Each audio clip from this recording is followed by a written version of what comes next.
Okay, good morning.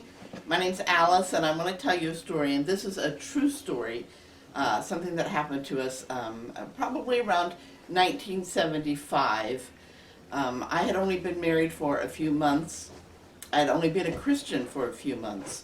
And one night I went to bed, and Bill stayed up, and he was reading his Bible, and he woke me up about 2:30 in the morning, and he said, "We gotta go. We have to go." And I had been sound asleep. I said, "What? What are you talking about?" He said, "No, we have to go. We have to go into the world and we have to tell everybody about Jesus." Well, he'd been reading his Bible and he read this passage in Luke chapter 9. I'll read it to you. He says, "Then he called his 12 disciples together and gave them power and authority over all demons and to cure diseases. He sent them to preach the kingdom of God and to heal the sick. And he said to them, 'Take nothing for the journey, neither staff, nor bag, nor bread, nor money, and do not have two tunics apiece. Whatever house you enter, stay there, and from there depart. And whoever will not receive you, when you go out of that city, shake off the very dust from your feet as a testimony against them.' So they departed and went through the towns, preaching the gospel and healing everywhere." So Bill had read this and he took it literally. And so at 2:30 in the morning, he was ready to go. "Let's go. We have to go into all the world. We have to go tell everybody about Jesus." He says, we'll leave everything behind, our car, our apartment, everything we own, and we're just going to go. And we're going to hitchhike, and we'll take a change of clothes, our sleeping bag. And he checked his wallet. He had like $10. He said, "That's all the money we're going to take, and we're going to go. And I don't know if we're ever going to come back, but this is what we're going to do." And so we called our friend Greg and woke Greg up and said, "Greg, come pick us up and take us to the freeway on-ramp. We're going to tell everybody about Jesus." So Greg came and he picked us up and he took us to the freeway on-ramp. Well, back then in 75, around that period of time, everybody hitchhiked. People hitchhiked everywhere. Before Bill and I got married, I had hitchhiked. He had hitchhiked a lot. And then after we got married, we did a little hitchhiking, but this was different because we were going to go out and we didn't know if we were ever going to come back, and we didn't know where we were going to go. So the deal was just go and tell everybody about Jesus. So Greg took us to the freeway on-ramp. Now you have to know that you could not hitchhike on the freeway. So people would hitchhike on the off-ramps or highways, places that it was legal. So he took us there, dropped us off, and we got a ride pretty quick. This guy drove us up to Upper Ojai. There was a park up there, and we went up there, and we ended up spending the night, but not before Bill told this guy about Jesus. So we spent the night, and in the morning we got up and started heading back down the mountain, and we got a ride, and this guy gave us a ride to Santa Barbara. So Bill told him about Jesus. So when we got to Santa Barbara, this was 75. The freeway came up to Santa Barbara at that point, and then it turned into highway, and then it went through the city. And when it got out of the city, it turned back into freeway. So anywhere in there, you could hitchhike on the highway. So people hitchhiked, but primarily they would go to the very beginning where it started turning into highway. There's about a half a mile stretch where people would hitchhike, going northbound and going southbound. So he dropped us off there, and we got out and started hitchhiking. And this guy behind us, Bill started chatting with him, and he told him about Jesus. And the guy said, "Hey, do you know about this old lady that comes down here?" We said, "No, what?" He said, "There's this little old lady, really sweet, really old, little tiny thing. She wears this long black dress and a black veil, and she comes along here. She tells people about Jesus. She has a little basket, and she passes out Bible tracts to all the groups of people." And we said, "No, we've never heard of her. Wouldn't it be neat if we saw her?" So anyway, this guy, he ended up getting a ride, and he moved on, and so we kept hitchhiking, and we looked up this half a mile stretch of highway. We looked up, and lo and behold, coming down the highway, this little old lady, all dressed in black. It looked like she was from the old country, like maybe Italy or Greece or Vatican City or something. And she was stopping at all the groups of people hitchhiking, and she worked her way down the highway towards Bill and I. And when she got close, we got up and ran up to her. We were so excited. And Bill said, oh my gosh, we're going out into the world and we're telling everybody about Jesus. We're going to hitchhike. Whoever gives us a ride, we're going to tell them about Jesus. We don't care where we go. We're not going to spend money. We're just going to let the Lord take care of us, and we're going to tell everyone about Jesus. And this little old lady was so sweet. She had a very thick accent. And she looked at us and she said, go home. What? Go home? That was not what we were expecting.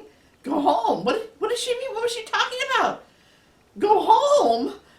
She said, I want you to go home. And I want you to pray. And I want you to fast. She said, no food. She said, no marriage relations with your wife. You just go home and pray and fast and ask God if he wants you to go, what you should do.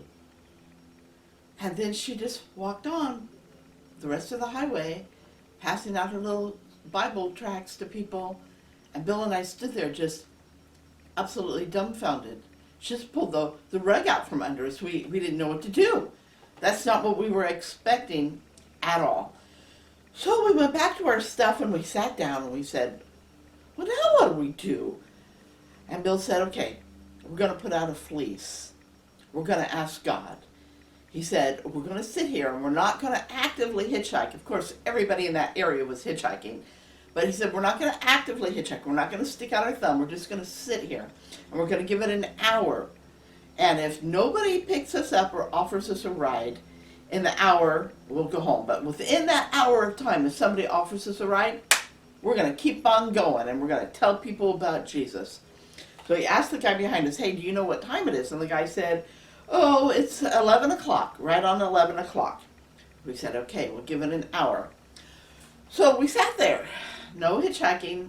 The guy behind us, he got a ride. People in front of us, they got a ride. People up the highway got a ride. Somebody else came in and got dropped off behind us. He got a ride. Nobody offered us a ride. We sat there and we thought, oh, this is interesting. Finally, a car pulled up. And the guy said, hey, you guys want a ride? And Bill said, can you tell me what time it is? He said, oh, yeah, sure. It's 5 after 12. We said, you know what? Thank you, but no thank you. So he went on and picked up somebody else. Now, across the street, we have, remember, this is a highway. You have 2 lanes going north, 2 lanes going south. Across the street was a little restaurant called Sambo's. They don't have those around anymore, but it was there. So we kind of went across the highway, went into Sambo's, and with Bill's $10, we got ourselves some breakfast. Then we came back out and started hitchhiking back south. So we got a ride fairly quickly, and it turns out that Bill knew the gal. He went to high school with her, and she was there with her boyfriend, and so Bill told them about Jesus. Now, she was really nice and listened. The boyfriend didn't want to have anything to do with it. But they gave us a ride all the way back to our apartment, right to our apartment building. And it was really sweet, really nice. So we got out, and we went in, and we called Greg. Said, well, Greg, we're back home. And Greg said, what? He said, you woke me up at 3 in the morning, and you're back home, and you haven't even been gone 12 hours? He was right. And you could say, wow, Bill and Alice, you guys were really stupid. You're really dumb. You're really gullible. And I probably agree with you, except that Jesus said, go into all the world and tell everybody about Jesus. And we were willing. See, we were willing. So what did we learn? We learned that God did in fact say, go into the world and tell everybody about Jesus. But he didn't necessarily say how far away your world had to be. You see, some people's world is where they grocery shop. Some people's world is where they work. Some people it's where they play. Some people it's where they go to school. Some people it's in their home. Some people, it's their church. God said, go and tell everybody about Jesus. And you don't have to go that far sometimes. You can just be in your own community. And I want to tell you, sometimes it's difficult to tell people about Jesus. It can be hard. Bill wrote a song years ago called Go Tell All the World, and he just recently recorded it. It's on his YouTube channel, Bill Wells and the Eternal Victory Band. It's a really good song, and he sings about how sometimes it's hard telling people you know and you love about Jesus. It can be easier to tell total strangers, but that may not be your world. So do go into all the world and tell people about Jesus. Go into your world and tell people about Jesus. Be willing. Just be willing and go.